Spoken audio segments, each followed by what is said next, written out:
तो क्या हाल है दोस्तों। यह इस सीरीज का 6th पार्ट है। अगर आपने पिछले पार्ट नहीं देखे हैं तो डिस्क्रिप्शन में जाकर जरूर देख लेना। पिछले एपिसोड में हमने देखा कि सेन ने तर्क दिया कि भले ही जून लैंग का प्रिंसिपल के साथ अच्छा संबंध था, वह खुलेआम अकादमी के नियमों की अनदेखी नहीं कर सकता था। उसने फिर दोहराया कि निरीक्षण अकादमी द्वारा दी गई एक आधिकारिक शक्ति थी और जून लैंग के पास उन्हें मनमाने ढंग से रोकने का कोई अधिकार नहीं था। अचानक यू को छात्र परिषद अध्यक्ष का फोन आया। उसने फोन उठाया। छात्र परिषद अध्यक्ष ने उसे सूचित किया कि स्मार्ट ब्रेन ने लॉजिस्टिक्स विभाग के उसके निरीक्षण की सूचना दी है। फिर उसने चेन यू को तुरंत वापस लौटने का आदेश दिया और कहा कि उसे जून लैंग को परेशान करने की अनुमति नहीं है। यू ने तर्क दिया कि वे केवल एक विसंगति की जांच कर रहे थे। वह बेहद नाराज था। उन्हें आखिरकार यन लैंग के लिए परेशानी पैदा करने का मौका मिला था। सेन ने तर्क दिया कि अध्यक्ष को पक्षपात नहीं दिखाना चाहिए। उसने जोर देकर कहा कि फ्रेशमैन अभी भी लॉजिस्टिक्स विभाग के अंदर कहीं छिपा हो सकता है। चूंकि उन्हें अभी तक छात्र नहीं मिला था, वह छोड़ना नहीं चाहता था। छात्र परिषद अध्यक्ष का लहजा काफी सख्त हो गया जब उसने समझाया कि प्रधानाचार्य और यहाँ तक कि पूरी अकादमी भी जून लैंग की बहुत एहसानमंद थी। इस वजह से जून लैंग जो कुछ भी करे, जब तक कि वह अकादमी के मूल हितों को नुकसान न पहुंचाए, किसी को भी हस्तक्षेप करने का अधिकार नहीं था। आपने निराशा में अपनी जीभ क्लिक की। अंत में उसने छोड़ने का फैसला किया। सैन विश्वास नहीं कर सका कि वे वास्तव में पीछे हट रहे थे, लेकिन इससे पहले कि आप चले जाते, उसने जून लैंग को आगाह किया कि वह अपना ख्याल रखे। जून लैंग ने ठीक वही शब्द वापस कहे। कुछ देर बाद लिन ने जून लैंग से उसे परेशानी पैदा करने के लिए माफी मांगी। उसने देखा कि उन दोनों ने एक दूसरे से कितनी सख्ती से बात की थी। हालांकि जो बात उसे और भी हैरान कर गई वह यह जानकर थी कि प्रधानाचार्य एक छात्र के एहसानमंद थे। जून लैंग ने बस हंस दिया और लिन से कहा कि वह चीजों पर ज्यादा सोच रहा है। उसने समझाया कि इसका उससे कोई लेना देना नहीं है। असली कारण यह था कि वह और यू कभी भी शुरुआत से एक दूसरे को पसंद नहीं करते थे। निरीक्षण के लिए वह केवल उसे परेशान करने का बहाना चाहता था। उसने फिर लिन से भिखारी का चिकन बनाना शुरू करने का आग्रह किया। लिन सहमत हो गया। हालांकि वह सोचता रहा कि क्या जून लैंग वास्तव में भिखारी के चिकन को इतना चाहता है। इससे पहले कि वे शुरू करते, लिन ने स्पष्ट कर दिया कि वह स्वाद की प्रामाणिकता की गारंटी नहीं दे सकता। जून लैंग ने उत्तर दिया कि जब तक इसे ठीक से पकाया जाता है तब तक यह पर्याप्त होगा। लिन ने खाना बनाना शुरू कर दिया। फिर उसने चिकन को पत्तों में लपेटा और उसे खुली आग पर पकाया। फिर वे इंतजार करते रहे। उसने सोचा कि अकादमी में घसीटे जाने के बाद से यह पहली बार था जब वह वास्तव में आराम कर सका था। 2 घंटे बाद यह आखिरकार हो गया। जैसे ही लिन ने इसे खोला, एक मुंह में पानी लाने वाली सुगंध हवा में भर गई। यह उसका पहला खाना पकाने का अनुभव था, लेकिन वह खुश था क्योंकि यह अच्छी तरह से निकला लगता था। उसने मजाक में सोचा कि क्या वह वास्तव में एक मास्टर शेफ बनने की छिपी हुई प्रतिभा का मालिक हो सकता है। जून लैंग ने टिप्पणी की कि यह स्वादिष्ट लग रहा था। उसने एक टुकड़ा फाड़ा और लिन को दिया। लिन ने पूछा कि क्या वह खाने वाला नहीं है। जून लॉन्ग ने घोषणा की कि एक वरिष्ठ के रूप में उसके पास खाने के लिए जूनियर से लड़ने का कोई तरीका नहीं था। पहला निवाला हमेशा शेफ का होना चाहिए। लिन ने उत्तर दिया कि वह इसके बारे में विनम्र नहीं होगा क्योंकि उसने अभी तक रात का खाना भी नहीं खाया था। उसने एक टुकड़ा लिया। जून लॉन्ग ने पूछा कि इसका स्वाद कैसा है। लिन ने उत्तर दिया कि चिकन अविश्वसनीय रूप से कोमल था, किसी भी अजीब गंध से पूरी तरह मुक्त था और इसमें एक सूक्ष्म मिठास भी थी। उसने स्वीकार किया कि उसने पहले कभी इतना स्वादिष्ट चिकन नहीं खाया था। जून ने स्पष्ट किया कि वह पूछ रहा था कि लिन के शरीर को खाने के बाद कैसा महसूस हो रहा है। लिन सवाल से भ्रमित था और सोच रहा था कि उसका शरीर कैसा महसूस करने वाला है। फिर उसे यह एहसास हुआ। उसके पेट में अचानक जलन महसूस होने लगी और ऐसा लगा जैसे उसके आंतरिक अंग पिघल रहे हों। जून लैंग ने पूछा कि क्या यह बहुत दर्द होता है और क्या उसे दर्द के अलावा कुछ और महसूस होता है। उसने लिन से कहा कि वह इसे सहन करे क्योंकि सब कुछ ठीक हो जाएगा जब वह इससे गुजर जाएगा। लिन को तुरंत एहसास हुआ कि जून लैंग ने खाने से इनकार क्यों कर दिया था। उसने जानबूझकर ऐसा किया क्योंकि उस चिकन में कुछ गड़बड़ थी। उसके शरीर से पसीना बह रहा था। दर्द असहनीय था ऐसा लग रहा था जैसे वह उसके खून की हर बूंद में दौड़ रहा हो, जैसे उसके शरीर में आग लगी हो। फिर भी दर्द के साथ साथ एक अजीब सी भावना भी उभर रही थी। यह एक ऐसी शक्ति की भावना थी जिसे उसने पहले कभी महसूस नहीं किया था। धीरे धीरे उसके अंदर से उठ रही थी। जून लॉन्ग ने एक छोटी सी स्पाइरल बाउंड नोटबुक खोली जिसमें एक विशेष रूप से पाले गए hybrid iron crested chicken number 3 के बारे में विस्तृत शोध नोट्स भरे हुए थे। रिकॉर्ड में उसका वजन 18 कैडीज सूचीबद्ध था। उसकी सुरक्षा मूल्यांकन को गैर विषैला बताया गया था और उसके आनुवंशिक संशोधनों का विवरण दिया गया था। नोट्स के अनुसार चिकन में संभावित उत्तेजक कारक थे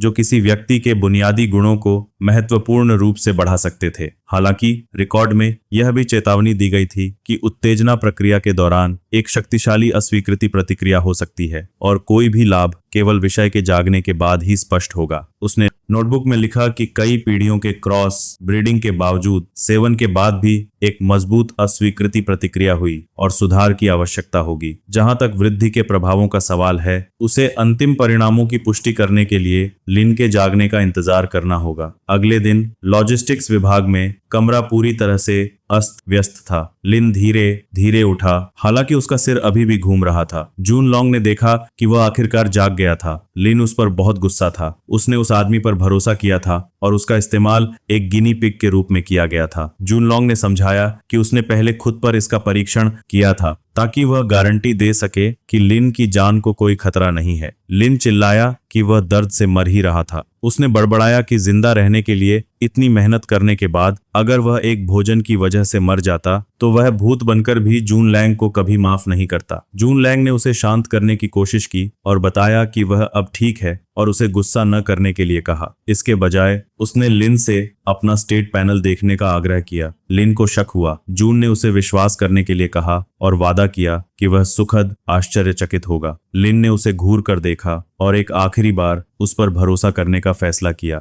उसने अपना स्टेटस पैनल खोला जिसमें उसकी व्यक्तिगत जानकारी प्रदर्शित थी। इसमें उसे शियाओ लिन छात्र आईडी 201235 के रूप में पहचाना गया, जिसमें 0 क्रेडिट और 0 एक्सचेंज पॉइंट थे। उसके गुणों को 4 ताकत, 2 चपलता, 2 बुद्धि और 5 संविधान के रूप में सूचीबद्ध किया गया था। पैनल ने उसकी शारीरिक हमले और जादुई हमले दोनों क्षमताओं को रैंक F पर मूल्यांकित किया। वह जो देखा उससे हैरान था। उसकी ताकत 1 अंक बढ़ गई थी और उसके संविधान में 2 अंक की वृद्धि हुई थी। नतीजतन उसके शारीरिक हमले का मूल्यांकन F- से F तक बढ़ गया था। लिन यह समझ नहीं पा रहा था कि यह कैसे संभव है, लेकिन और भी आश्चर्य थे। उसकी बुनियादी शारीरिक फिटनेस स्तर 3 तक पहुंच गई थी, जिसमें 100 में से 1 की दक्षता थी। उसने महसूस किया कि न केवल उसके गुण बढ़े थे, बल्कि उसकी बुनियादी शारीरिक फिटनेस दक्षता भी 2 स्तरों से उन्नत हो गई थी। जून लॉन्ग परिणाम से बहुत खुश था। वह चिल्लाया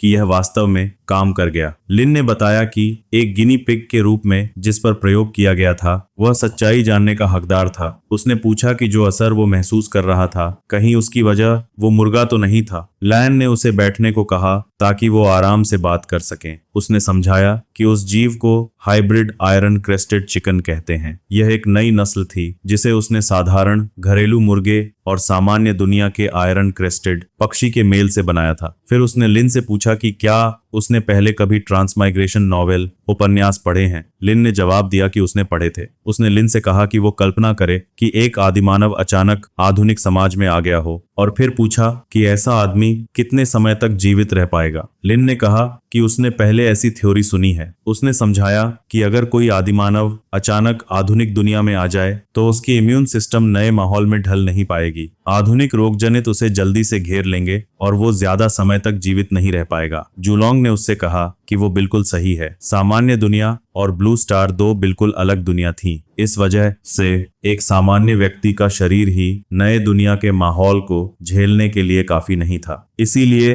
अकादमी दूसरे साल तक छात्रों को नई दुनिया में प्रवेश करने से मना करती थी। केवल उनके एट्रीब्यूट्स गुण एक निश्चित स्तर तक पहुंचने के बाद ही वे वहां के माहौल में ठीक से ढल पाते थे। लिन को आखिरकार समझ आ गया कि छात्र परिषद के अध्यक्ष ने तब वैसी प्रतिक्रिया क्यों दी थी जब प्रधानाध्यापक ने फ्रेशमैन नए छात्रों को नई दुनिया में समय से पहले प्रवेश करने की अनुमति देने का उल्लेख किया था। फिर जुलोंग के दिमाग में एक अचानक विचार कौंधा। उसने सोचा कि क्या नई दुनिया के मूल जीवों द्वारा स्वाभाविक रूप से प्राप्त प्रतिरोध का उपयोग फ्रेशमैन को जल्दी से ढलने में मदद करने के लिए किया जा सकता है। उसने समझाया कि शुरुआत में उसने सीधे नई दुनिया के जीवों का सेवन किया था। हालांकि रिजेक्शन रिएक्शन प्रतिक्रिया का विरोध बहुत गंभीर था। उसके एट्रीब्यूट्स बढ़े ही नहीं बल्कि वह बहुत बीमार भी पड़ गया। लिन ने सोचा कि वह आदमी खुद पर भी कितना बेरहम था। उस पहले असफल प्रयोग के बाद से जुलोंग ऐसे तरीके खोज रहा था जिससे रिजेक्शन रिएक्शन को कम किया जा सके। आखिरकार लगातार क्रॉस ब्रीडिंग, प्रजनन और अनगिनत सुधारों के माध्यम से उसने वर्तमान विधि विकसित की। हालांकि उसने लिन को चेतावनी दी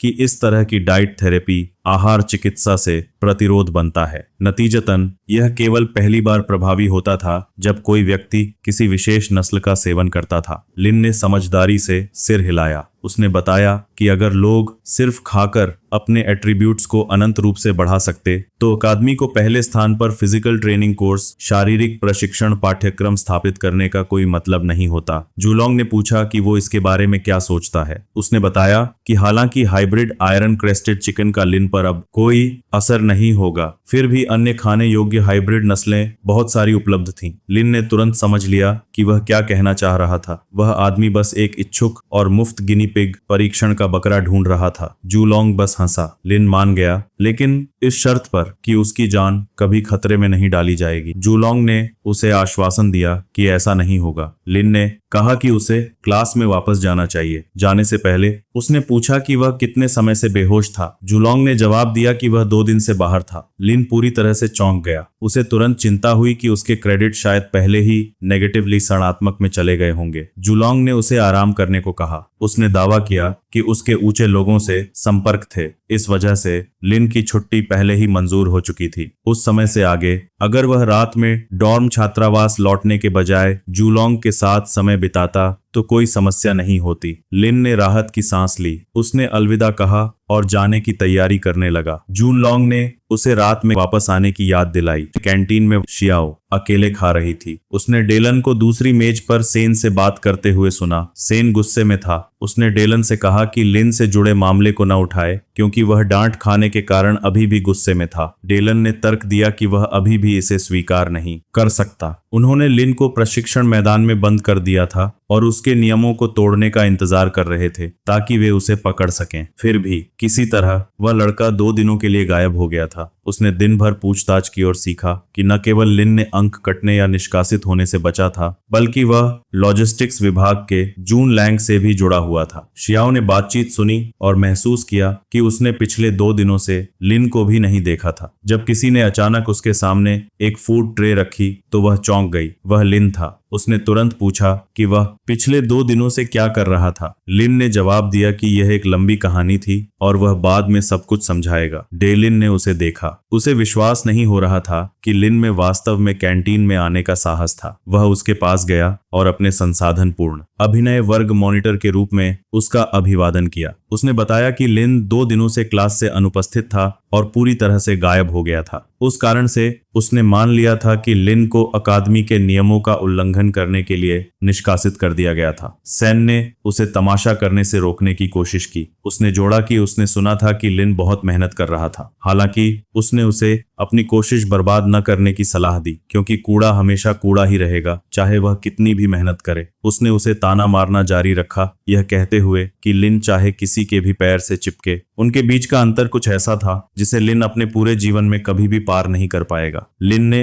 व्यंग्यात्मक रूप से जवाब दिया कि डेलिन अद्भुत बना रहे। डेलिन तुरंत उसके रवैये से चिढ़ गया। उसने लिन को चिल्लाकर कहा कि वह जून लैंग से जुड़ने के कारण खुद को आगे न बढ़ाए। उसने बताया कि अकादमी के भीतर ताकत ही पूर्ण सत्य है। जाने से पहले उसने लिन को तब तक अहंकार करना जारी रखने को कहा जब तक वह कर सकता है। एक बार व्यापक मूल्यांकन आ जाने पर वह अंततः समझ जाएगा कि असली अंतर कैसा दिखता है। लिन ने बुदबुदाया कि वह आदमी पागल था। शियाओ ने पूछा कि क्या उसने नोटिस नहीं देखा था। लिन ने पूछा कि उसका क्या मतलब है। उसने उसे सूचित किया कि पहले व्यापक मूल्यांकन के लिए कार्यक्रम आगे बढ़ा दिया गया था। लिन को स्पष्ट रूप से पता नहीं था। उसने समझाया कि यह मूल रूप से 3 महीने बाद के लिए निर्धारित किया गया था, लेकिन अब इसे केवल 1.5 महीने में धकेल दिया गया था। तैयारी की अवधि आधी कर दी गई थी, जिसका मतलब था कि लिन के पास अपेक्षित रूप से अपनी क्षमताओं में सुधार करने के लिए बहुत कम समय था। उस दिन उसकी क्लास बेसिक मेडिटेशन की थी। चूंकि वह पहले ही 2 दिन की पढ़ाई चूक चुका था, इसलिए वह जानता था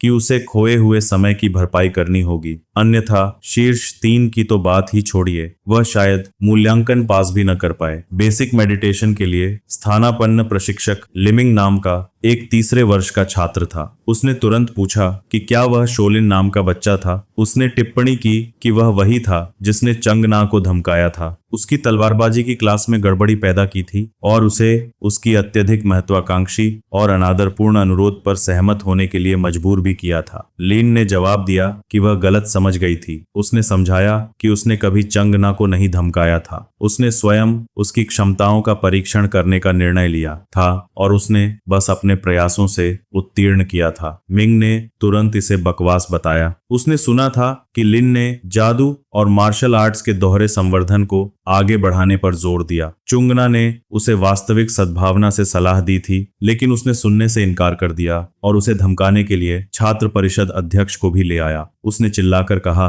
कि अगर चुंगना ने व्यक्तिगत रूप से उसे पहले सिर नहीं उठाया होता तो वह उसे अपने कक्षा में आधा कदम भी नहीं रखने देती। उसने उसे बताया कि उसे चुंगना का गहरा आभारी होना चाहिए। लिन ने जवाब दिया कि वह समझ गया है। उसने कहा कि युवा मूर्ख जो दुनिया की विशालता को नहीं समझते थे, वे चुंगना के ईमानदार इरादों को नहीं समझते थे। उसने समझाया कि चुंगना ने एक बार एक जूनियर का मार्गदर्शन किया था। वह व्यक्ति लिन की तरह ही जिद्दी था और उसने जादू और मार्शल आर्ट्स के दोहरे संवर्धन के मार्ग को आगे बढ़ाने पर जोर दिया था। चुंगना ने उसे बार बार सलाह दी, लेकिन उसने सुनने से इनकार कर दिया। अंत में उसके पास उसे अपना रास्ता खुद चलने देने के अलावा कोई विकल्प नहीं था। परिणाम यह हुआ कि न्यू वर्ल्ड में उसकी पहली मुठभेड़ के दौरान, क्योंकि उसने तलवारबाजी और अधपके संवर्धन को संतुलित करने की कोशिश में अपना सारा समय बिताया था, उसे एक विदेशी जाति ने जीवित चीर दिया था। जब उसका शरीर अंततः वापस भेजा गया तो यह केवल कीमा बनाया हुआ मांस का एक पोखर था। चुंगना ने जो हुआ उसके लिए खुद को दोषी ठहराया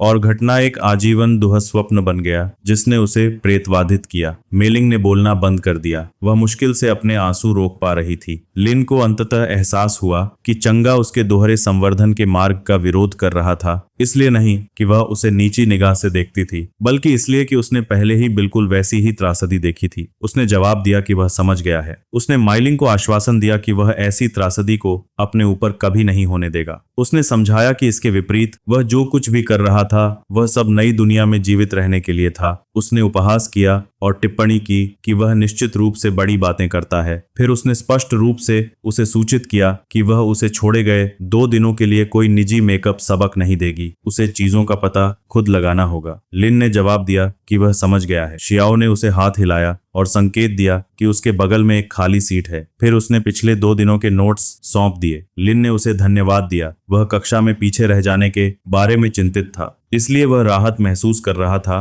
कि वह अभी भी उस पर भरोसा कर सकता है। उसने नोट्स पढ़ना शुरू कर दिया। नोट्स के अनुसार दुनिया को 4 प्रमुख तत्वों हवा, आग, पानी और पृथ्वी में विभाजित किया गया था। शक्तिशाली जादूगर इन मौलिक बलों को अपनी इच्छानुसार हेरफेर करते थे। उन्हें शक्तिशाली मंत्रों के निर्माण के लिए कोड की पंक्तियों की तरह व्यवस्थित और संयोजित करते थे। ध्यान का सार हवा में बहने वाले इन मौलिक कणों को महसूस करना, उनके साथ संबंध स्थापित करना और धीरे धीरे उन्हें नियंत्रित करना सीखना था। लिन ने निर्देशों का पालन करने की कोशिश की, लेकिन वह कुछ भी महसूस नहीं कर सका। उसे बहुत मुश्किल हो रही थी। उस रात लिन ने जून लैंग को बताया कि वह अपनी ध्यान कक्षा में एक बाधा से टकरा गया था। उसने पूछा कि क्या जून लैंग के पास खाने के बाद धारणा बढ़ाने वाली कोई चीज है। जून लैंग ने मजाक किया कि वह डोरमोन नहीं है। उसने समझाया कि लिन की स्थिति पूरी तरह से सामान्य थी। ध्यान का सबसे कठिन हिस्सा कभी भी स्तर बढ़ाना नहीं था, बल्कि 0 से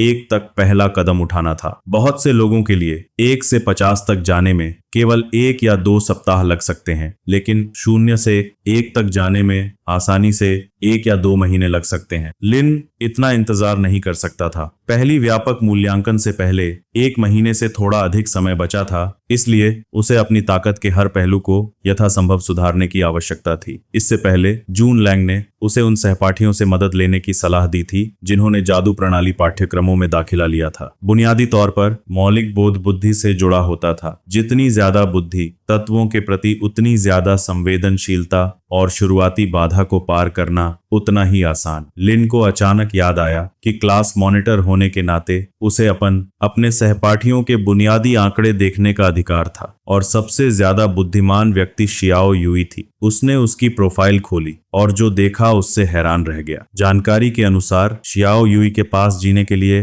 केवल 2 साल बचे थे। अगले दिन लिन क्लासरूम में गया। दरवाजा खोलकर उसने देखा कि वह दूसरा व्यक्ति था जो पहुंच गया था। शियाओ ने उसे सुप्रभात कहा। वह उसके बगल में बैठ गया। फिर उसने बताया कि क्लास मॉनिटर होने के नाते उसे क्लास के सभी छात्रों की प्रोफाइल देखने का अधिकार था, जिसमें उनकी जीवन प्रत्याशा की जानकारी भी शामिल थी। उसने उसे बताया कि उसने उसकी प्रोफाइल देखी थी और उसके जीने के लिए केवल 2 साल बचे थे। मन ही मन वह घबरा गया। यह थोड़ा अजीब लगा क्योंकि वह उसकी निजी जानकारी में ताक झांक कर रहा था। वह स्पष्ट रूप से आश्चर्यचकित थी, लेकिन उसने बस इतना कहा कि यह सच है। उसने पूछा कि उसने अचानक ऐसी बात क्यों छेड़ी। उसने पूछा कि क्या वह किसी गंभीर बीमारी या किसी लाइलाज बीमारी से पीड़ित है। उसने कहा कि वे पहले ही जीवन और मृत्यु का सामना कर चुके हैं, इसलिए वह मदद करना चाहता था यदि संभव हो। उसने सिर हिलाया। फिर उसने समझाया कि यह न तो कोई गंभीर बीमारी थी और न ही कोई लाइलाज बीमारी, वह बस ऐसे ही पैदा हुई थी। लिन को यह जवाब उम्मीद नहीं थी। अब उसे समझ आया कि उसने इतनी चीख क्यों दिखाई थी। जब च्वान ने पहले जीवन काल के बारे में बात की थी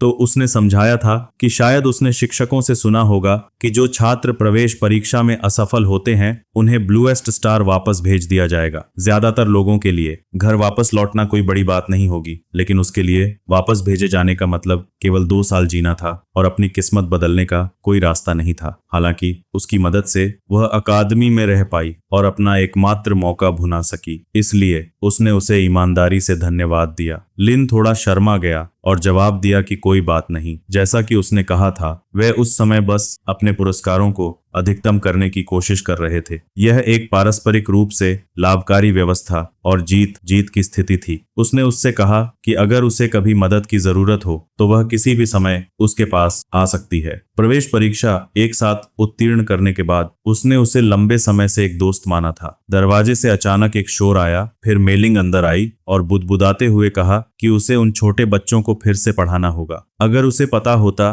कि यह इतना परेशानी भरा होगा तो वह कभी भी उन क्रेडिट के लालच में यह बेकार की बदली हुई नौकरी स्वीकार नहीं करती। उसने शियाओ और लिन को देखा। उसने टिप्पणी की कि वे बिल्कुल समय पर आए थे। उसने सोचा कि वह उनकी थोड़ी प्रशंसा कर सकती है। लिन ने उसे धन्यवाद दिया। हालांकि उसने तुरंत उसे याद दिलाया कि उसने पिछली ध्यान कक्षा के दौरान अभी तक बुनियादी मौलिक बोध पूरा नहीं किया था। उसने उसे चेतावनी दी कि यदि वह उसी चरण में फंसा रहा तो वह हार मानकर तलवारबाजी का अध्ययन करने जा सकता है। लिन मुस्कुराया और जवाब दिया कि वह समझ गया, लेकिन मन ही मन वह यह नोटिस करने में मदद नहीं कर सका कि उसके छोटे कद के बावजूद उसका गुस्सा अविश्वसनीय रूप से विस्फोटक था। पाठ जल्द ही शुरू हुआ। लिन ने अपना ध्यान केंद्रित किया। यकीन के तौर पर पहले की तरह वह अभी भी ऊर्जा का बिल्कुल भी पता नहीं लगा पा रहा था। स्पष्ट रूप से पारंपरिक तरीका काम नहीं कर रहा था। इसका मतलब था कि केवल एक ही अंतिम विकल्प बचा था। उसने अपना विद्वान कौशल सक्रिय किया। उसने अपने सहपाठियों की जांच करना शुरू कर दिया।